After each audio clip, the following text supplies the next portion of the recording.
भागवत को सुनने का अवसर प्राप्त होता है।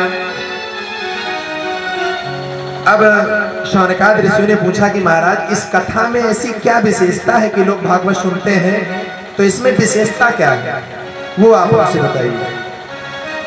तो सूत जी महाराज कहने लगे कि परीक्षिते कथा वक्तुम सभायाम संस्थितेषु के सुधा कुंभम गृह बुलाए ये स्वर्ग अमृत लेकर के कैसे आ गए हैं। भाई अमृत कोई मामूली वस्तु तो है नहीं। जब समुद्र मंथन हुआ और समुद्र मंथन से दिव्य 14 रत्न निकले तो उनमें जो है दिव्य अमृत निकला था। अमृत की विशेषता क्या है? उसको पाने के बाद व्यक्ति अमर हो जाता है, उसको पीने के बाद अमर हो जाता है। तो देवता लोग भाग करके आए, कहा महाराज सुखदेव जी को प्रणाम किया, कहा जी आप श्रीमद् भागवत की कथा परीक्षित जी को सुनाने जा रहे हैं, तो कथा की कोई जरूरत नहीं है, इनको ये अमृत पिला दीजिए।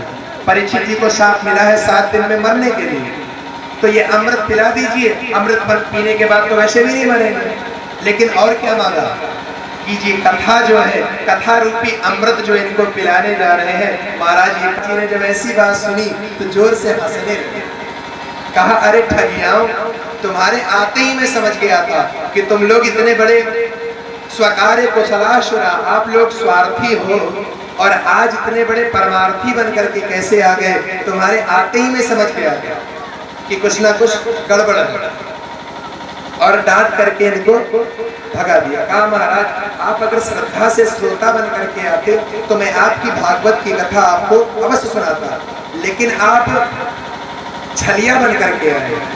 भाई कोई आपको कांच दे और कहे महाराज जो मणि आप लिए हैं इससे बदल लीजिए, तो क्या आप बदलेंगे? कहाँ कांच की कीमत, कहाँ मणि की कीमत, कहाँ पर हमारी ये कथा और कहाँ पर ये अमृत। ऐसा सुखदेव जी ने विचार किया और इनको डांट करके भगा दिया।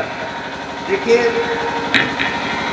विचार कीजिए कि जिस अमृत को पाने के बाद भी सुखदेव जी ने, परीक्षित जी ने देवताओं को डांट करके भगा दिया। कहा महाराज आपको ये कथा अमृत नहीं दे सकते हैं, आप अगर श्रोता बन करके तो आते तो अवश्य सुनाते, लेकिन आप ठग बन करके आए।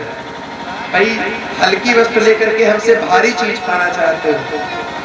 तो देवता लोग भाग करके गए और ब्रह्मलोक में जाकर के ब्रह्मा जी से शिकायत